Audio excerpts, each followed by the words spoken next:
kemudian dengan kemampuan komunikasi dan lain sebagainya. Tapi kita bicara masalah hukum. Nah, sekarang tentunya kita serahkan kepada publik.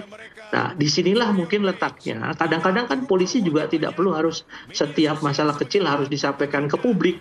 Nah, paling-paling ya jadi apa namanya juru bicara ya saya atau Pak Susno atau Pak Arianto dengan mungkin atau Pak Ugro dengan berbagai perbedaan argumentasi. Kalau saya orang hukum, saya S1, S2, S3 hukum ya. Saya juga mantan kabar reskrim.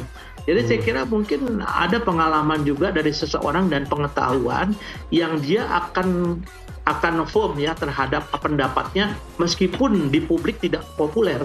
Saya tidak butuh misalnya saya bicara sekarang publik menyampaikan saya hebat atau bahkan sebaliknya dianggap saya termul dan lain sebagainya ya. Saya lebih senang menjadi teroy aja jadi mungkin lebih enak. Publik itu pasti akan memiliki opini sendiri sesuai dengan pengetahuan yang dimiliki ataupun dengan mungkin bagaimana kita bisa menangkap pesan yang disampaikan seseorang ini benar atau tidak itu terserah publik. Tapi di sini polisi tetap harus profesional dan kita buktikan nanti dalam proses hukum ini sampai selesai. Kami ini bertiga ya, kan ada ada dua klaster.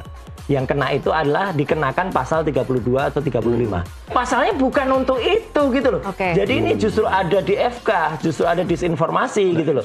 Yang problemnya gitu Mas Roy, kan begini ceritanya. Kita bicara soal ijazah ini asli atau palsu. Ya. Tetapi kemudian kan Anda dijerat pasal berlapis-lapis. Kan kira-kira begitu. Nggak apa-apa kalau memang itu begini, benar. Kalau Anda hanya fokus pada ini ijazah asli atau palsu, tapi kemudian lihat aparat itu melihat atau orang yang menjadi korban itu melihat ini Anda melakukan fitnah kemana-mana dan berkali-kali, kira-kira begitu kan? itu kan jadi berkepanjangan. Bang Don, itu hak dari orang yang melaporkan saya. Dalam hal ini adalah Joko Widodo. Sebetulnya saya yang meragukan di dalam kesempatan interview di sini juga ketika bicara soal ini. Saya itu meragukan basis analisis Anda dan teman-teman itu adalah basis barang bukti yang sebetulnya tidak valid. Kira-kira gitulah.